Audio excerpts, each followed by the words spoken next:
Islam et science, un dialogue impossible.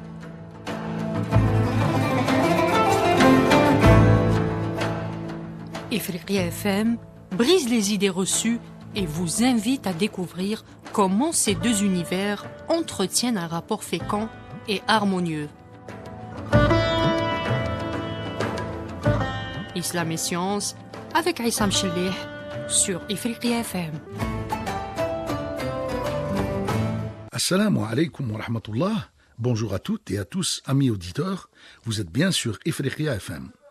L'eau possède différents rôles qui sont le rôle catalytique. Dans toute réaction, un starter est nécessaire.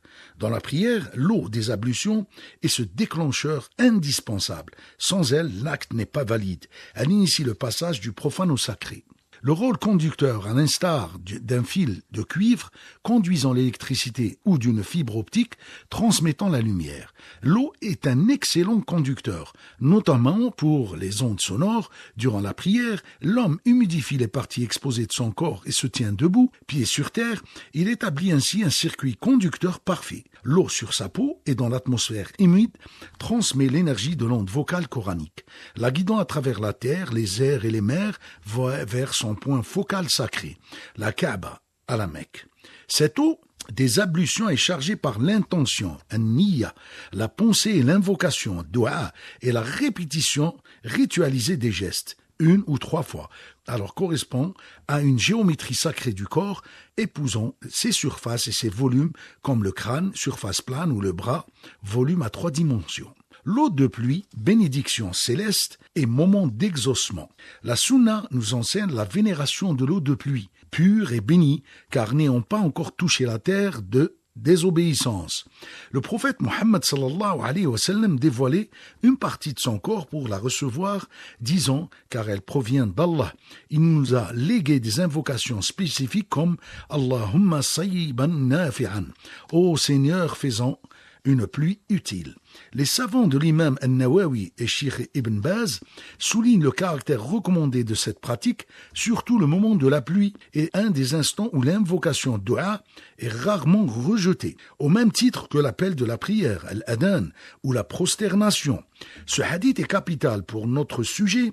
Il prouve que l'eau de pluie est un médiateur de conduction exceptionnel, non pas d'une énergie électrique ordinaire, mais de l'onde vocale de l'invocation vers le Créateur.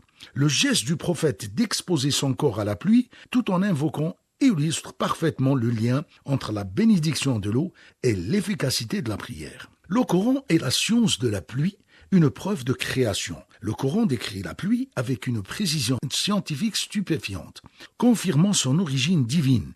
Il évoque sa proportion parfaite, Surat al-Zukhruf 11, son cycle en 3 étapes, Surat al-Rum 48, l'envoi des vents, la formation des nuages et la sortie de la pluie, et son pouvoir de résurrection pour une terre morte, Surat al-Furqan, versets 48-49, chaque goutte est une merveille d'ingénierie. Sa forme minimise la friction, sa vitesse est régulée, et elle contient des gouttes de tension de surface, chargées d'engrais naturels, phosphore, magnésium, métaux, qui fertilise les sols. Cette eau bénie, Surat al-Kahf, verset 9, est littéralement le vecteur de la vie sur Terre, un fait que la science moderne ne fait que redécouvrir. L'eau dans le corps humain, architecte, messager et mémoire, les fonctions de l'eau dans l'organisme sont multiples et vitales.